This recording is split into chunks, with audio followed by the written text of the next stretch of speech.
Já imaginou um cemitério bizarro onde os mortos não são enterrados, mas pendurados pelas paredes? Então, esse lugar existe e eu vou te contar tudinho sobre ele no vídeo de hoje. Então, se você é uma pessoa curiosa, já deixa o seu like, joinha nesse vídeo, se inscreve no canal e ativa o sininho das notificações, senão o YouTube não vai te avisar quando eu tiver outra coisa bizarra para te contar, ok? Então, Catacumbas de Palermo, vamos lá!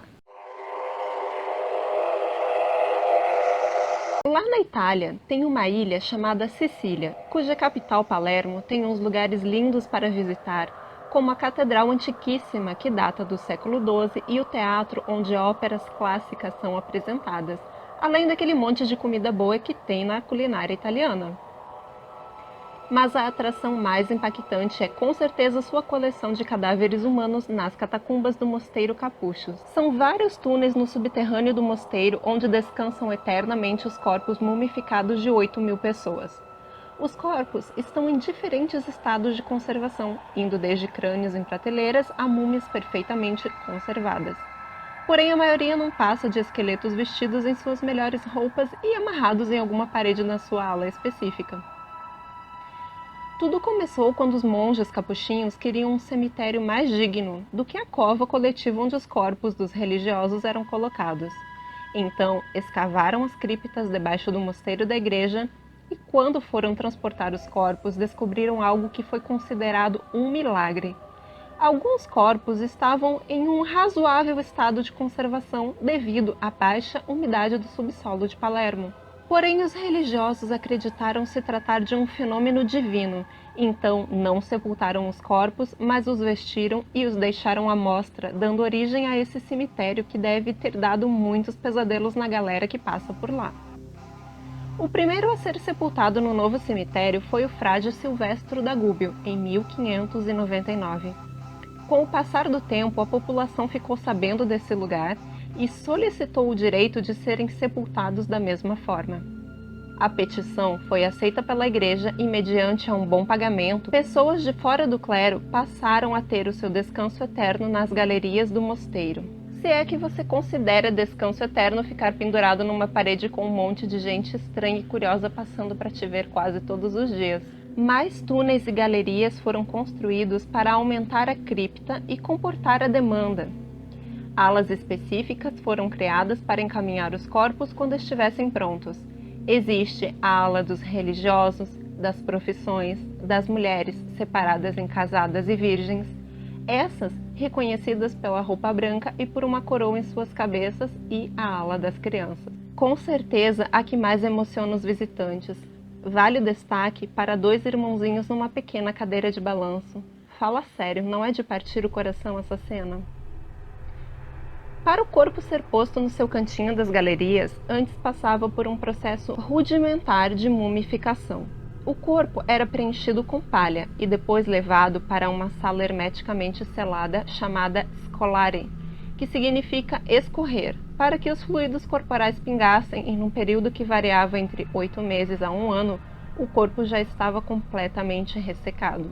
Era então banhado em vinagre para que possíveis fungos fossem destruídos, vestidos com a roupa fornecida pela família, e então podia finalmente assumir o seu lugar nas catacumbas e ser visitado pelos seus familiares. Os sepultamentos foram finalizados em 1882, o que deu aí 283 anos de atividades, e apenas 2 exceções foram abertas depois disso. Em 1911, para o vice-cônsul americano Giovanni Paterniti, que descansa deitado em um caixão usando seu belo uniforme e está em bom estado de conservação. E para Rosalia Lombardo, em 1920, essa conhecida como a Bela Adormecida das Catacumbas de Palermo, e detém o merecido título de múmia mais bela do mundo devido ao seu estado de conservação excelente. Nascida em 13 de dezembro de 1918, a pequena faleceu vítima de pneumonia aos 2 anos de idade em 6 de dezembro de 1920. Filha de Mário Lombardo e Maria Cara Lombardo, teve seu corpo embalsamado pelo professor de química, embalsamador e taxidermista Alfredo Salafia, que usou uma substância composta por água, formol, sais de zinco, glicerina e ácido salicílico para o trabalho. E também passou parafina nas partes visíveis do corpo da criança, o que deu a ela a eterna aparência de uma boneca. Rosália começou a mostrar os primeiros sinais de deterioração em 2009. Uma irmã sua, então com 86 anos de idade, entrou na justiça alegando que os flashes das câmeras dos turistas eram os responsáveis pelo fato. Havia também a desconfiança por parte de alguns de que o corpo de Rosalia já teria se desmanchado e foi substituído por uma boneca. Então, para acabar com a dúvida, a administração das catacumbas permitiu que exames fossem realizados no pequeno corpo. Assim, descobriram com bastante surpresa os órgãos internos preservados. Uma urna especial foi construída então, onde o caixão de Rosalia foi colocado. O ambiente é controlado com a ausência de oxigênio e a injeção de nitrogênio para destruir quaisquer micro-organismos que pudessem destruir a tão amada Bela Adormecida.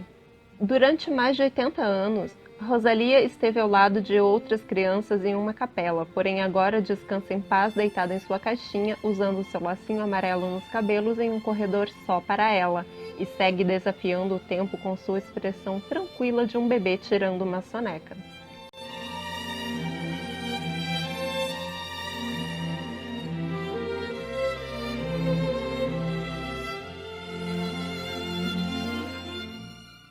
As catacumbas ficam abertas todos os dias, exceto nas tardes de domingo, no final de outubro até o final de março, e você pode visitá-las mediante a compra de um ingresso que custa 3 euros. E aí, teria coragem de visitar esse cemitério? Olha, eu sou estranha, eu confesso. Eu vou passear em cemitérios e me sinto bem à vontade, mas esse eu não sei se eu iria não. Mas enfim, deixa sua opinião aí nos comentários. Iria ou não iria nas catacumbas de Palermo? E também, se você tiver alguma sugestão de vídeo, alguma coisa curiosa, algum assunto que você quer que eu investigue e traga aqui, também deixa aí nos comentários. Compartilhe esse vídeo com os seus amigos para crescer o nosso canal, né? Porque tá pequenininho por enquanto. Só por enquanto. Bom, pessoal, por hoje é só. Muito obrigada por me assistirem e nos vemos no próximo vídeo. Tchau!